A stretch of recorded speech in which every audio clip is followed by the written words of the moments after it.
কাছ থেকে ফেরত চাইব। কেবল জুলাই আগস্ট হত্যাকাণ্ডই নয়, আমরা গত 15 বছরে সব অপকর্মের বিচার করব।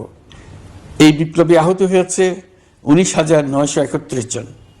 আহতদের জন্য ঢাকার 13টি হাসপাতাল সহ বিভিন্ন বিশেষায়িত হাসপাতালে চিকিৎসার ব্যবস্থা করা হয়েছে। প্রতিদিনই তালিকায় আরো নতুন নতুন শহীদের তথ্য যোগ হচ্ছে, যারা স্বৈরাচারের আক্রোশের শিকার হয়ে এই পৃথিবী ছেড়ে চলে গেছেন। প্রতিটি হত্যার বিচার আমরা করবই। জুলাই আগস্ট হত্যাকাণ্ডের বিচারের যে উদ্যোগ আমরা নিয়েছি, তার কাজও বেশ ভালোভাবে এগিয়ে যাচ্ছে।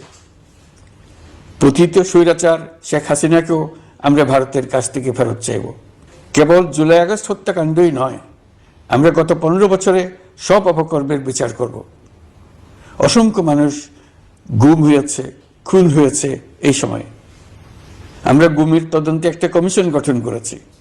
কমিশন প্রধান